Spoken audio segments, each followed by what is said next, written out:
Hello, dear friend. This is Part Utomi, and we are on to the Tuesday Tonic. Today, I want to take on a very painful subject, the subject of poverty and the possibilities of redemption.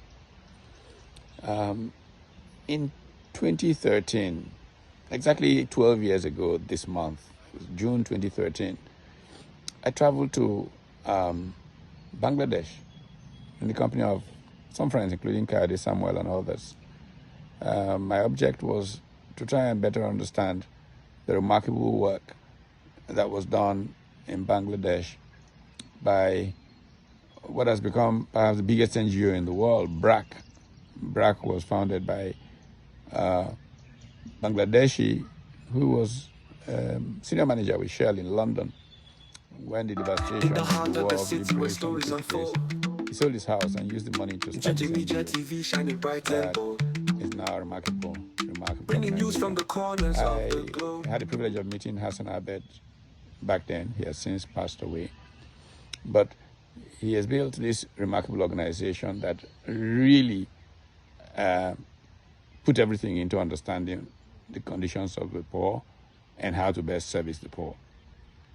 One of the great lessons for me from that visit is that the ultra poor, they have a category, or they categorize poor people. The ultra poor, the very poor, poorest, are so poor that if you give them a loan to start a business that will help them, you'll be wasting the money because they desperately need to alleviate that moment.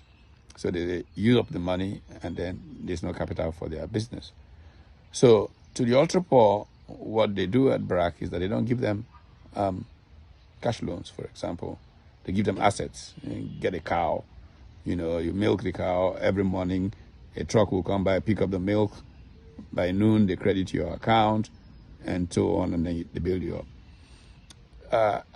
This point became an issue for me today because I was talking to a pastor who was complaining that the problem of Nigeria is that the poor, the downtrodden, are easily used. Maybe, yeah, but there's a weaponization of poverty because of the nature of being ultra poor. And as we have since recently learned, more than 70% of Nigerians in rural areas live in chronic poverty. So it seems like something that would be easy to weaponize poverty with these people. With a couple of thousand naira, they will sell their birthright. And it's not for a measure of pottage, it's for survival.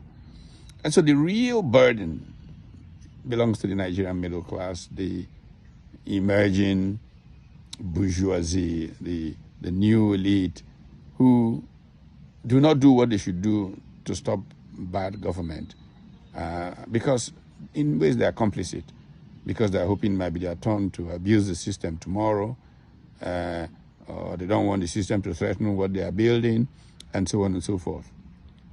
It is clear that if we're going to save Nigeria, we have to decolonize the mindset of the complicit middle.